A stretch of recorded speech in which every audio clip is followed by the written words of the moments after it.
దేవుని వాక్యం వినడానికి వచ్చిన మీ అందరికీ ప్రభు నామములో నా హృదయపూర్వకమైన వందనాలు తెలియజేస్తున్నాను. ఈ క్యాంపస్లోకి అడుగు పెట్టగానే తమ్ముడు రాజేష్ కమల్ ఒక మాట అన్నాడు, అన్న మనిద్దరికీ ఏమీ లేవని, మనిద్దరికీ ఏమీ లేవు, మిగిలిన ఇద్దరికీ అన్నీ ఉన్నాయి అన్నాడు. అంటే ఆఖరిగా ఏమీ లేనోడో మాట్లాడుతున్నాం. వాస్తవమే, భూమి మీద ఏది మంది కాదు, విడిచిపెట్టి వెళ్ళిపోతాం. కానీ బ్రతుకు, బాధ్యత, భారం, భయం లేని జీవితం, దానికి అర్థం ఏంటి? ఎందుకు బ్రతుకుతున్నట్టు? బాధ్యత లేకుండా. ఎందుకు బతుకుతున్నట్టు? భారం లేకుండా. ఎందుకు బతుకుతున్నట్టు? భయం లేకుండా. What is the purpose of a life? జీవితం యొక్క లక్ష్యం ఏమిటి అసలు? ఎప్పుడైనా ఆలోచించారా? తమ్ముడు రాజేష్ మాట్లాడుతున్నప్పుడు నాకు పౌలు గారి జ్ఞాపకం వచ్చారు. పౌలు గారు 4 పత్రికలలో 4 లోపాలని చెప్పారు. సంఘంలోనే ఉండి ఈ 4 లేని వ్యక్తులను చూపించారు ఆయన. వరుసగా కొరింథీ పత్రికలో, గలతీ పత్రికలో, ఎఫ్సి పత్రికలో, ఫిలిప్పీ పత్రికలో 4 పత్రికల్లోనూ సంఘం లోపల ఉన్న వాళ్ళ విశ్వాసాన్ని లోపాలను చూపించారు. విశ్వాసం అనేది లోపాలను చూపించారు. నిజంగా చాలా బాధ అనిపించింది. ఆయన మాట్లాడుతూనే ఉన్నాడు, నా మనసు ఈ వాక్యం వెంట ప్రయాణం చేస్తూ వచ్చింది. ప్రయాణం చేస్తూ వచ్చినప్పుడు సంఘం లోపల ఉండి ఇవి లేకపోతే, క్రైస్తవుణ్ణి అనుకుంటూ ఇవి లేకపోతే మన జీవితానికి అర్థం ఏంటి? 4 విషయాలు నేను చూపించి త్వరగా ముగించడానికి ప్రయత్నం చేస్తాను. సమయం సరిగ్గా 2 నిమిషాల తక్కువ 9 అయింది. కొరింథీ పత్రిక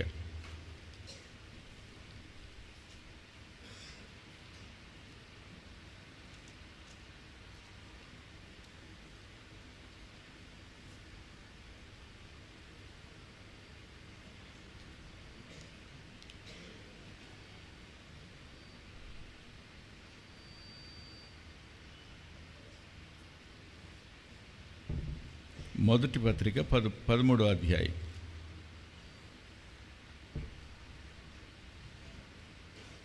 పదమూడవ అధ్యాయంలో పదే పదే కనిపించే మాట ఏమిటంటే, ప్రేమ లేని వాడనైతే.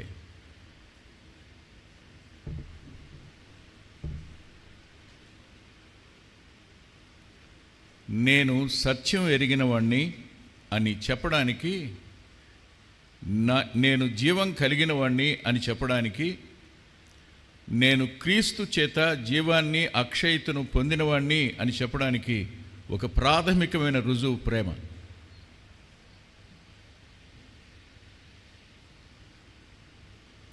ప్రేమ లేని బ్రతుకుకు అర్థం లేదు. అనేక మంది వారి ప్రేమ వారి కొరకే. వారి ప్రేమ స్వార్థపరమైన ప్రేమ, అంతే. అంతకు మించి ఆ ప్రేమకు ఓ లక్ష్యం లేదు, పరమార్థం కూడా లేదు. ఆలోచించండి ఒకసారి. భార్యాభర్తల మధ్య ప్రేమ,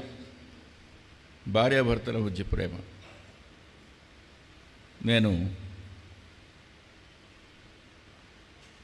ఈ మధ్యకాలంలో ఒక దైవ సేవకుడు చెప్పగా విన్నాను. ఆయన చనిపోయాడు. సరిగ్గా 3 రోజులకి భార్య కూడా చనిపోయింది. ఆయన చనిపోయాడు, చనిపోయిన 3 రోజులు భార్య చనిపోయింది.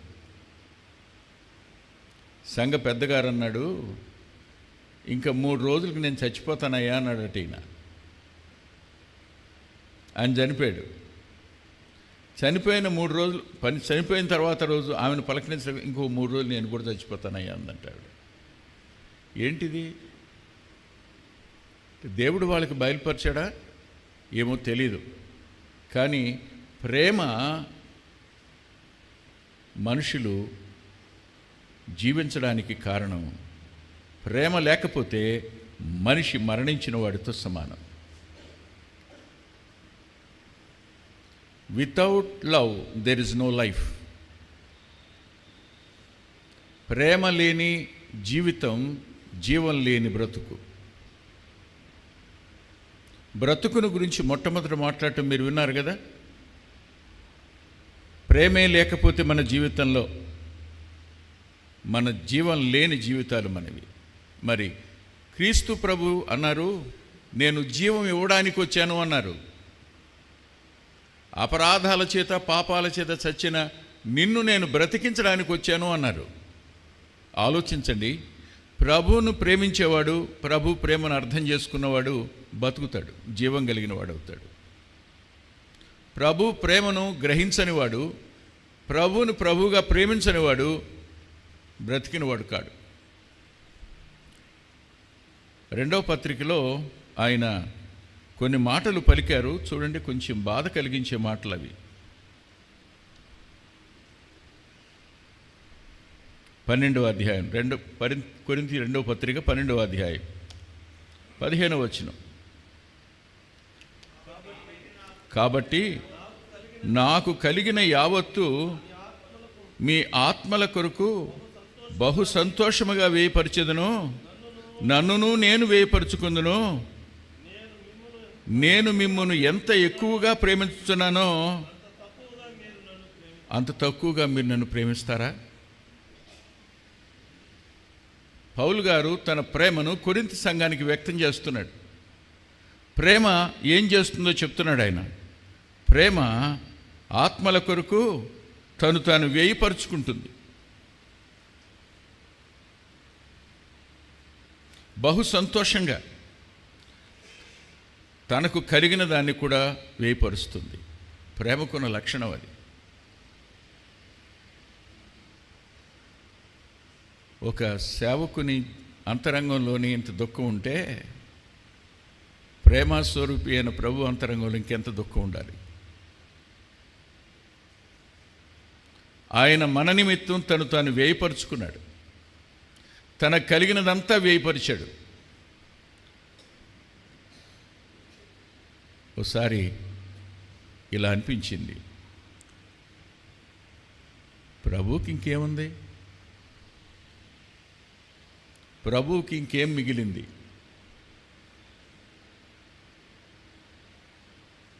మీరే చెప్పండి, ఏం మిగిలింది? ఆయన తండ్రితో సమానంగా ఉండడం అనేదాన్ని విడిచిపెట్టేశాడు. సమానుడే విడిచిపెట్టాడు. దేని బట్టి? Because of love. నీ వంటివాడు నా వంటివాడు అయ్యాడు. ఎందుకు? ప్రేమ. ఆయన దాసుని స్వరూపం ధరించాడు. ఎందుకు? ప్రేమ. ఆయన రిక్తుడయ్యాడు. ఎందుకు? ప్రేమ. అది ప్రేమ. అంతేకాదు, ఆయన శిలువ మరణము పొందడం కోసం తను అప్పగించుకున్నాడు, విధేయతపరుచుకున్నాడు. దీనంతట్లో ఏముంది?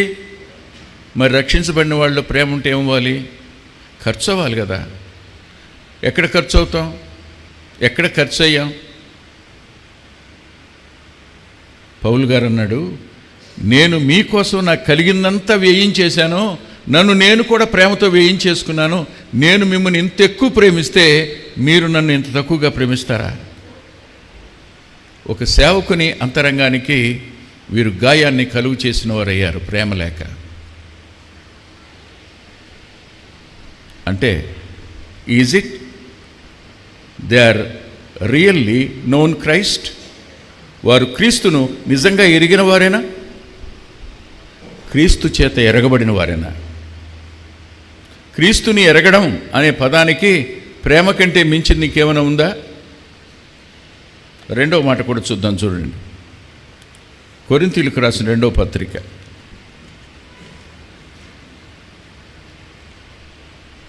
8వ అధ్యాయం 24వ వచనం.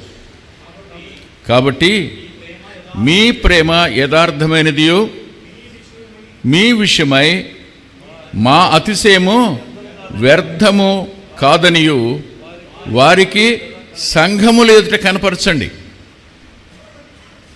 మీ ప్రేమ యథార్థమైందని, నీ ప్రేమ విషయమైన సాక్ష్యం సంఘాలు చెప్పాలి.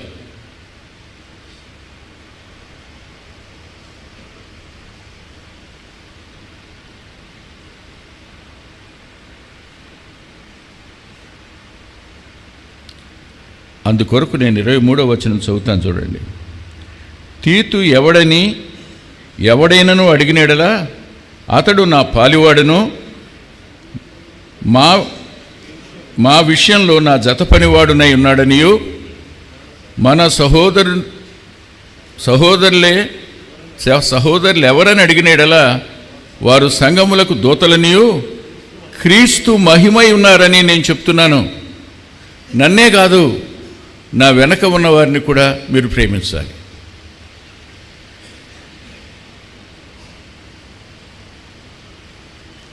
రేపు నేను ఉండను, కానీ నా వెనక ఉన్నవారిని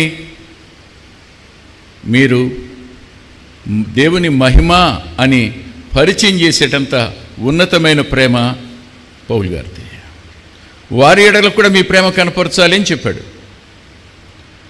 ఇంకా ప్రభు గురించి ఏం మాట్లాడతాం?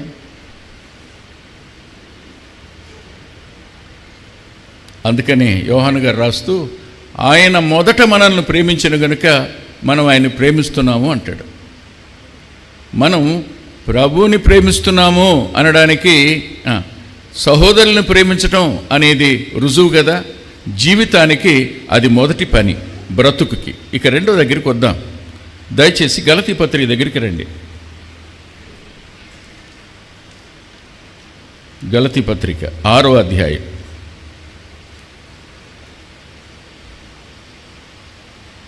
8వ వచనం. ఏలయనగా తన శరీరేచ్ఛలను బట్టి విత్తువాడు తన శరీరం నుండి ఆగండి. ప్రేమించలేకపోవడం ఒకటైతే శరీరేచ్ఛలను బట్టి విత్తడం ఇది అత్యంత శోచనీయమైన సంగతి. శరీరేచ్ఛలను బట్టి విత్తడం, what ever it may be, అది ఏదైనా, సలహా అయినా, వర్తమానమైనా, సహాయమైనా, ఏదైనా శరీరేచ్ఛను బట్టి విత్తితే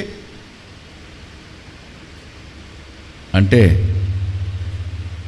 స్వార్థం కేంద్ర స్థానంలో ఉండి శరీర కోరికల చొప్పున నువ్వు విత్తుతున్నావు. ఏదైనా ఎదుటి వాడిని అవమానపరచడానికో, ఎదుటి వారిని గాయపరచడానికో, ఎదుటి వారి సాక్ష్యాన్ని హత్య చేయడానికో, ఎదుటి వారిని డిఫేమ్ చేయడానికో శరీరేచ్ఛలను బట్టి మనం విత్తుతున్నాం అనుకోండి, మనం బాధ్యత కలవాళ్ళమేనా? చెప్పండి. ఆత్మ సంబంధంగా విత్తితే సత్యాన్ని ఎరిగినవాడు, సత్యం చేసే స్వతంత్రుడైన వాడు, ఆత్మకు రుణస్థుడు, శరీరానికి రుణస్థుడు కాకుండా బతుకుతున్నవాడు అవుతాడు. కానీ శరీరానుసారంగా ప్రవర్తిస్తుంటే, శరీరానుసారంగా విత్తుతుంటే, శరీరానుసారంగా మాట్లాడుతుంటే, శరీరానుసారంగానే క్రియలు ఉంటే సంఘంలోనే ఉన్నాం, కానీ నిజంగా ప్రభువుని ఎరుగుదమా? ఆయన చేత ఎరగబడిన వాళ్ళం అవుతామా? గలతీ సంఘానికి రాస్తూ, జాగ్రత్త, శరీరేచ్ఛను బట్టు విత్తేవాళ్ళు శరీరానుసారమైన పంట మాత్రమే కోసుకుంటారు. ఈ మాట ఆయన చెప్తున్నప్పుడు మరో వచనం కూడా జ్ఞాపకం వచ్చింది నాకు. 5వ అధ్యాయం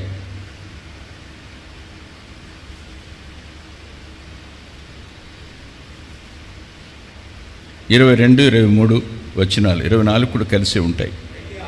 అయితే ఆత్మఫలం ఏమనగా ప్రేమ, సంతోషము, సమాధానము, దీర్ఘశాంతము, దయాళుత్వము, మంచితనము, విశ్వాసము, సాత్వికము,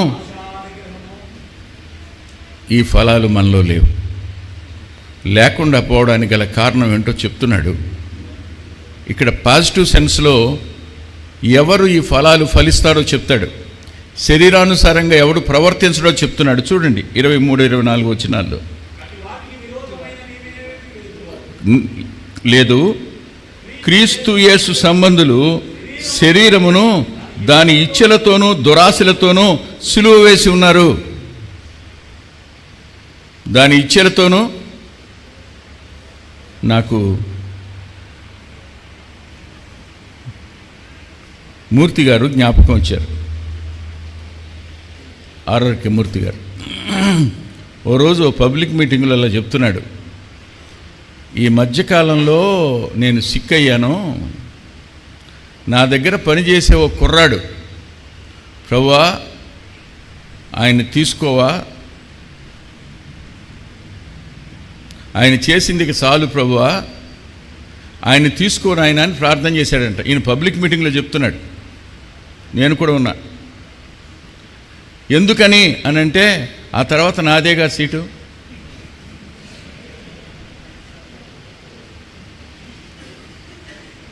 అందులో ఏముంది? దురాశ కదా, దురాశ కదా. విచిత్రం చెప్పనా, ఈయన ఈ మాట చెప్పాడు. కక్ష సాధించే మనిషి కాదు ఆయన, కక్ష సాధించే మనిషి కాదు. సరిగ్గా 2 సంవత్సరాల తర్వాత కుర్రాడు లేడు, ఆ కుర్రాడు లేడు, బయటికి వెళ్ళిపోయి ఏవో పుస్తకాలు రాసుకుంటూ గడిపి చనిపోయాడు. దేన్ని బట్టి విత్తాడు? దురాశ. శరీరాన్ని సిలువేసుకోకపోవడం, శరీరాన్ని సిలువేసుకోకుండా శరీరానుసారంగా విత్తడం, దురాశలను బట్టి విత్తడం, ఇది ఏ ఫలాన్ని ఇస్తుంది? శరీర సంబంధమైన ఫలమే ఇస్తుంది. అంటే ప్రేమ లేనితనం, శరీర సంబంధమైన ఫలాలు నీ బ్రతుకుని, నీ బాధ్యత రాహిత్యాన్ని చూపిస్తాయి. నువ్వు ఎంతవరకు విడుదల పొందావో లేదో స్పష్టంగా లేఖనం చెప్తుంది. ఈ మాటలు రాస్తున్నప్పుడు పౌలు గారి అంతరంగం ఎలా ఉండుంటుంది అని ఆలోచించాను. గలతీ సంఘానికి రాసేటప్పుడు ఆయన గుండె బద్దలై ఉంటుంది. కొలసి సంఘానికి రాసేటప్పుడు ఆయన అంతరంగం జలధరించి ఉంటుంది. కొరింథీ పత్రిక రాసినప్పుడు కొరింథీ సంఘానికి ఆయన ఒళ్ళు జలధరించి ఉంటుంది. ఆలోచించండి, ఇప్పుడు దినాలు గడుస్తూనే ఉన్నాయి. కానీ మనం ఎప్పుడైనా కొలసి సంఘంలో ఒక మాట అంటాడు, చూద్దాం. 2-3 1-2 చెప్పుకున్నాం కదా, 3-4 చెప్పడానికి ముందు కొలసి సంఘం దగ్గరికి వెళ్దాం రండి. కొలసి పత్రిక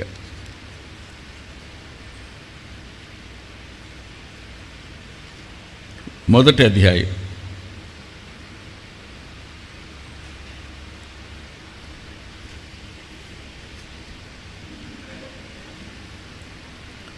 9-12 వచనాలు ఉన్నాయి. అందులో నేను మీకు మధ్య విషయం నుంచి చెప్తున్నాను. అన్ని విషయములలోనూ ప్రభువును సంతోషపెట్టినట్లు ఆయనకు తగినట్లుగా నడుచుకొనవలెనని. 9-12 వచనాల్లో మధ్య భాగం, ఆయనకు తగినట్లుగా నడుచుకొనవలెననియు ఆనందముతో కూడిన పూర్ణమైన ఓర్పును, అవునా, ప్రభువును సంతోషపెట్టినట్లు ఆయనకు తగినట్టుగా నడుచుకోవాలి. ఎలా నడుచుకోవాలి కింద చెప్పాడు. తిరిగి ఫిలిప్పీ పత్రిక దగ్గరికి కూడా రండి, ఒక్క అడుగు 2 పేజీలు వెనక్కి తిప్పండి. మొదటి అధ్యాయం 27-28 వచనాలు. అక్కడ మళ్ళా నేను చెప్తున్నాను చూడండి. మీరు క్రీస్తు సువార్తకు తగినట్లుగా ప్రవర్తించండి, ఆయనకు తగినట్లుగా ప్రవర్తించండి, ఆయన సువార్తకు తగినట్లుగా ప్రవర్తించండి. రక్షించబడిన విశ్వాసి ముందుంచబడిన 2 లక్ష్యాలు జీవితానికి. ఆయన ప్రవర్తించినట్టు ప్రవర్తించండి, 2 ఆయన సువార్త ప్రకారం ప్రవర్తించండి. ఈ 2 లక్ష్యాలు ఎవరికి ఉండవు అంటే ప్రేమ లేని వాడికి ఉండవు. 2, శరీరానుసారంగా విత్తేవాడికి ఉండవు. 3, 2 వెళదాం. ఎఫ్సి పత్రిక 4వ అధ్యాయం 17వ వచనం. కాబట్టి అన్యజనులు నడుచుకున్నట్లు మీరిక మీదట నడుచుకొనవలదని ప్రభువునందు సాక్ష్యం ఇచ్చుచున్నాను. ఎఫ్సి సంఘంలో ఉన్నవారు అన్యజనులు నడుస్తున్నట్టు నడుస్తున్నారు. No difference. అన్యజనుల ప్రవర్తనకి సంఘంలో ఉన్న వారి ప్రవర్తనకి ఏ వ్యత్యాసం లేదు. ఏ వ్యత్యాసం లేదు. ప్రేమ లేదు, శరీరానుసారంగా విత్తున్నారు. అన్యజనులను వీళ్ళు ఏం చేస్తున్నారు చెప్పండి? మాట్లాడండి సార్. అన్యజనులను వీళ్ళు ఇమిటేషన్ అన్నామా? కాదు కాదు కాదు కాదు అన్యజనుల వలె నడుస్తున్నారు. అంటే they are walking in the footsteps of gentiles. అన్యులైన వారి అడుగుజాడల్లో నడుస్తూ ప్రవర్తన. ఇది ఉన్నప్పుడు అసలు దేవుని భయం ఉన్నట్టేనా?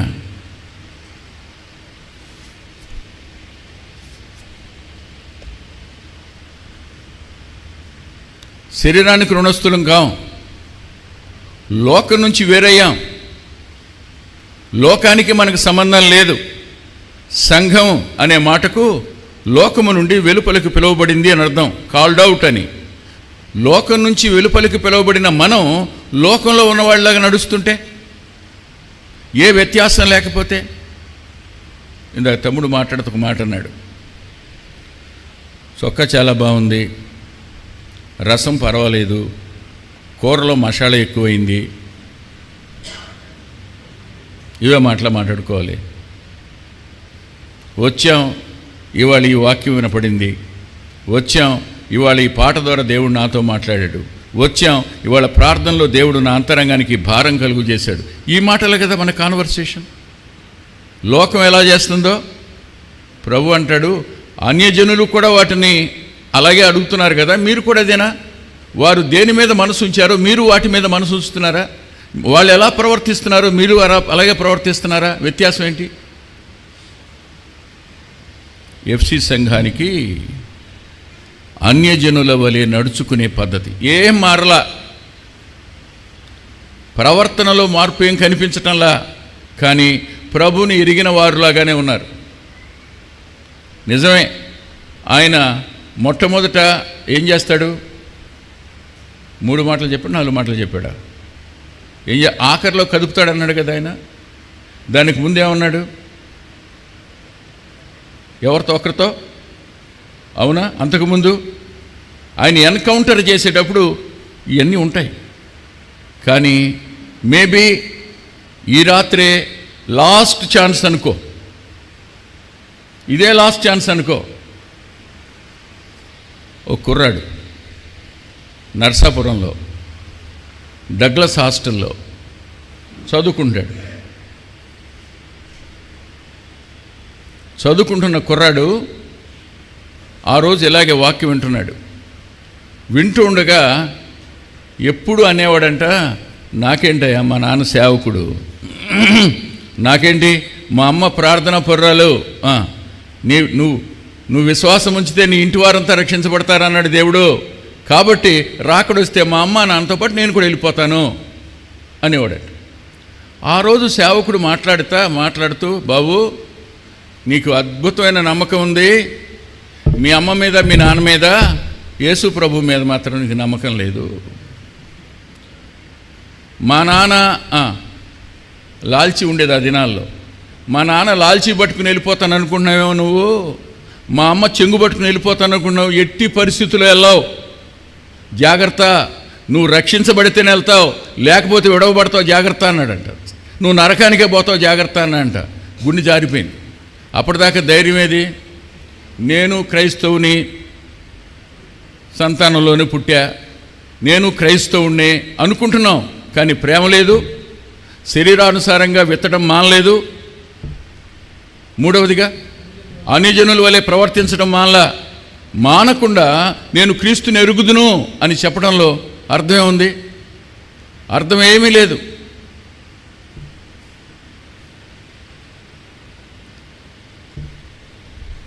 Without a new life, without a new walk, that is called the spiritual walk.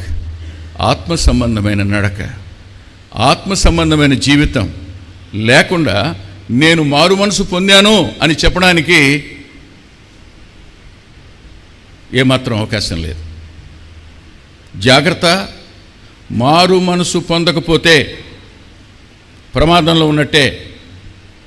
నువ్వు మారు మనసు పొందలేదు అనడానికి 3 మాటలు మీ ముందు ఉంచి: ప్రేమ లేదు, శరీరానుసారంగానే ద్వేషం చొప్పున విత్తుతున్నావు, తరువాత నీవు అన్ని జనులు నడిచినట్టే నడుస్తున్నావు. మరో మాట కూడా చూడండి, 4వ అధ్యాయం 18వ వచనంలో, వారైతే అంధకారమైన మనసు గలవారై తమ హృదయ కాఠిన్యం వలన తమలోనున్న అజ్ఞానము చేత దేవుని వలన కలుగు జీవములో నుండి వేరుపరచబడిన వారై తమ మనసుకు కలిగిన వ్యర్థతను అనుసరించి నడుస్తున్నారు. రక్షించబడిన వాడు మనసుకు కలిగిన వ్యర్థతను బట్టి అనుసరిస్తాడా? అసూయతో, ద్వేషంతో, కక్షతో, పగతో ప్రవర్తిస్తాడా? అనుసరిస్తాడా?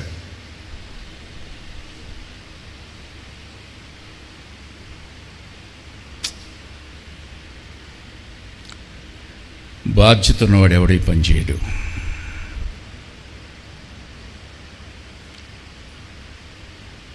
దుఃఖంగానే అనిపిస్తూ ఉంది. బాధతో నీ మాటలు చెప్తున్నాను నేను. ప్రేమ లేదు, ఒప్పుకుందాం. శరీరానుసారంగానే విత్తుతున్నాం ప్రభువా అని అంగీకరిద్దాం.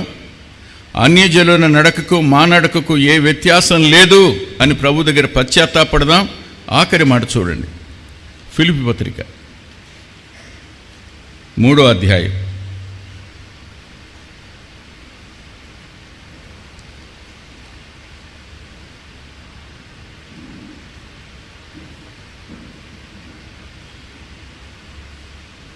18వ వచనం, అనేకులు క్రీస్తు శిలువకు శత్రువులుగా నడుచుకొనుచున్నారు. వీరిని గూర్చి మీతో అనేక పర్యాయములు చెప్పి ఇప్పుడునూ ఏడ్చుచూ చెప్పుచున్నాను. ఎక్కడున్నారు వీళ్ళందరూ? Where are they? వారున్న చోటేది? ఫిలిప్పీ సంఘంలోనే ఉన్నారు వీళ్ళు, బయట లేరు. ఫిలిప్పీ సంఘానికి చెప్పాల్సిన పని ఏంటి? ఫిలిప్పీ సంఘంలోనే సిలువకు శత్రువులుగా బ్రతుకుతున్న వాళ్ళు ఉన్నారు. సిలువకు మనం సాక్షులమా? సిలువకు మనం శత్రువులమా? సిలువ మరణ పునరుద్ధానాలకు మనం ప్రతిబింబాలమా? సిలువకు మనం శత్రువులమా? ఆలోచించండి. క్రింద రాస్తూ అంటాడు చూడండి, 19వ వచనం, నాశనమే వారి అంతము, వారి కడుపేవారు దేవుడు, వారు తాము సిగ్గుపడవలసిన సంగతులు యందు అతిశయపడుచున్నారు, భూ సంబంధమైన వాటి మీద మనసుంచుతున్నారు. ఇది సిలువ శత్రువుల యొక్క లక్షణాలు.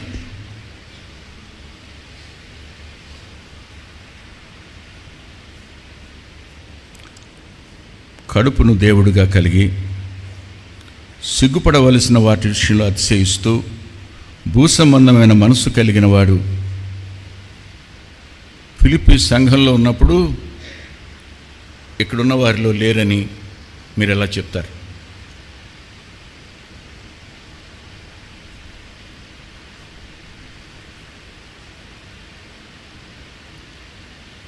ఇది బహుశా ఇక్కడున్న వారు ఎవరితోనో దేవుడు మాట్లాడుతూ, ఇది ఆఖరి అవకాశం, ఈరోజైనా నువ్వు ప్రభువుని నమ్ముకో అని నిన్ను బలంగా హెచ్చరిస్తున్న సంగతి ఇది. ఎవరైనా బ్రతుకు, బాధ్యత, భారం, భయం ఉన్నవాడికి ఒక అద్భుతమైన నిర్ణయం ఉంటుంది. చూడండి ఆ నిర్ణయం ఎలా ఉంటుందో. గలతీ పత్రిక 2వ అధ్యాయం 20వ వచనం, నేను క్రీస్తుతో కూడా సిలువ వేయబడి ఉన్నాను. ఇకను జీవించిన వాడు నేను కాను, క్రీస్తే నా యందు జీవించుచున్నాడు.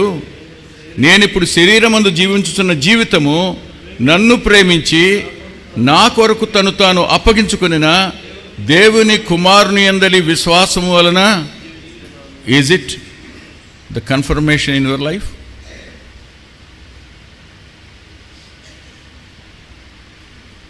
చెప్పగలరా?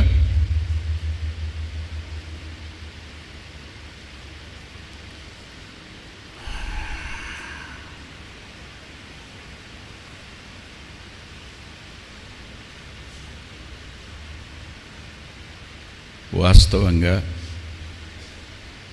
ప్రమాదంలో ఉంది ఎవరంటే, నెంబర్ 1 సేవకుని పిల్లలు. ప్రమాదంలో ఉంది ఎవరంటే సంఘ పెద్దల పిల్లలు. ప్రమాదంలో ఉన్నది ఎవరంటే సువార్థికుల పిల్లలు. ప్రమాదంలో ఉంది ఎవరంటే పరిచారకుల పిల్లలు. ప్రమాదంలో ఉంది ఎవరంటే విశ్వాసుల పిల్లలే.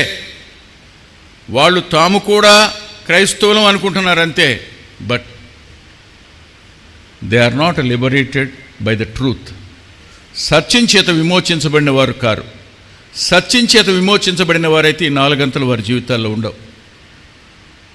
ఒకవేళ ఏ పరిస్థితుల్లోనే వచ్చినా పశ్చాత్తాపడతారు ప్రభు పాదాల దగ్గర. మళ్ళా తిరిగి ఆత్మానుసారంగా బ్రతకడం కోసం తాను పునఃప్రతిష్ఠించుకుంటారు. అసలు మార్పే లేకపోతే, మారు మనసు లేకపోతే. చాలా కాలం క్రితం నేను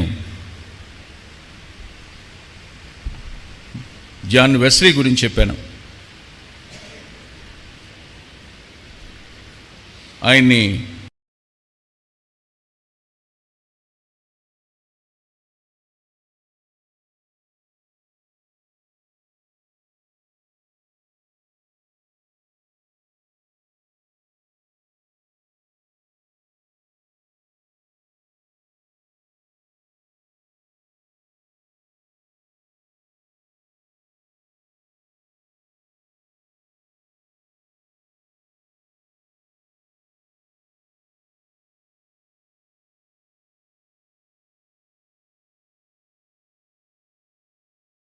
వాడు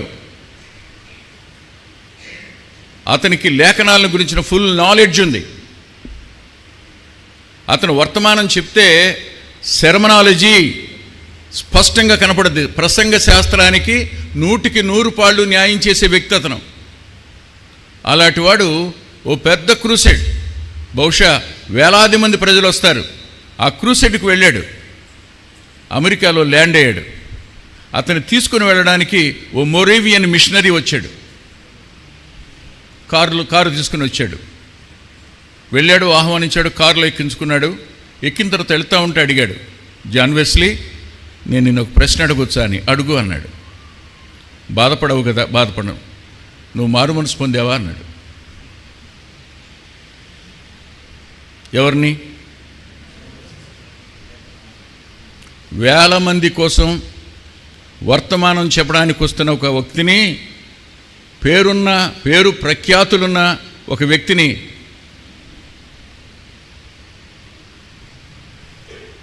అతను అన్నాడు, నేనెవరనుకుంటున్నావు అన్నాడు. నా పేరు జాన్ వెస్లీ.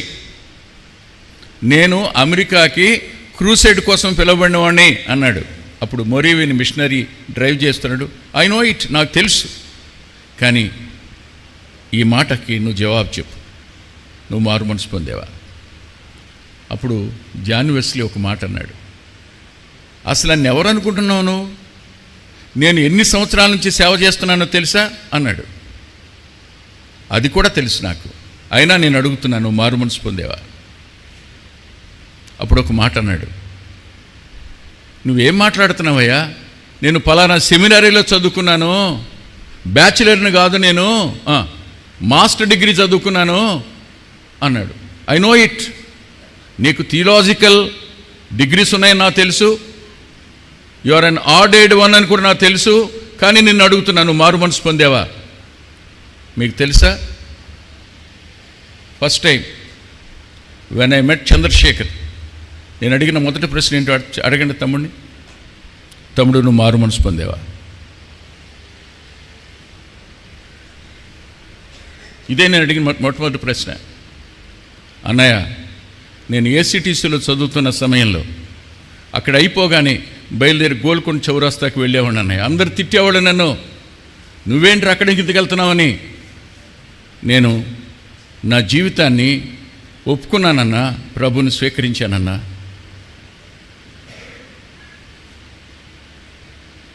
బహుశా ఎవరు అడగరేమో, అడిగాడు.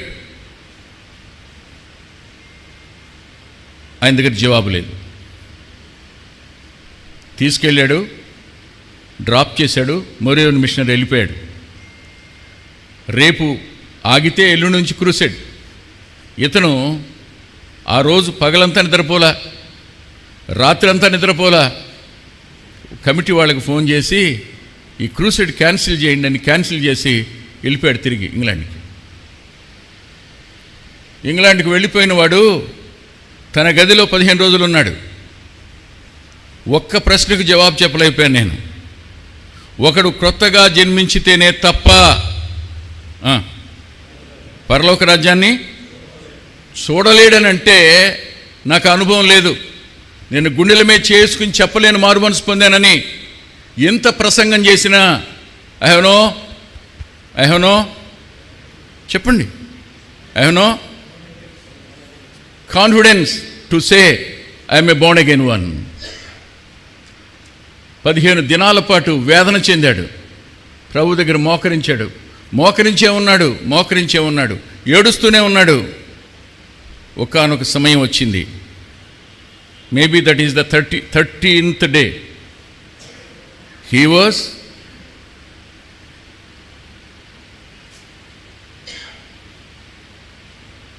Confessed by the spirit of God. దైవాత్మ చేత ఒప్పించబడిన వాడై కన్నీటితో తన పాపాలు ఒప్పుకోవడం ప్రారంభించిన వాడు తాను నీతిగా బతుకుతున్నట్టుగా, వేషధారణగా జీవించిన జీవితం, శరీరానుసారంగా బ్రతికిన బతుకు, పైకి ఏ తప్పు చేయకపోయిన లోపల సంగతి ఏమిటి? ప్రేమ లేని తత్వం, స్వార్థం, శరీరానుసారంగా విత్తడం, ఇవన్నీ స్పష్టంగా అతని కళ్ళ ముందుకు వచ్చినప్పుడు కన్నీటితో తన జీవితాన్ని ప్రభువుకు అప్పగించి క్షమాపణ పొందినవాడై చివరికి ఇంగ్లాండ్ను తలకిందులు చేసిన వాడయ్యాడు. ప్రపంచానికి ఓ అద్భుతమైన సువార్థికుడిగా మారాడు. తర్వాత ఈ రాత్రి ఒక ప్రశ్న అడుగుతాను. ఇదే ప్రశ్న ప్రభువు నిన్ను అడిగితే నువ్వు ఇచ్చే జవాబు ఏమిటి? ఇన్ని సంవత్సరాలను సువార్త వింటున్నావు, నువ్వు మారావా? క్రైస్తవుడిగానే ఉన్నావు, ప్రేముందా? క్రైస్తవుడిగానే ఉన్నావు, శరీరానుసారంగా వెత్తటం మానేవా? క్రైస్తవుడిగానే ఉన్నావు, అన్ని జనులు నడిచినట్టు నడవటం మానేసావా?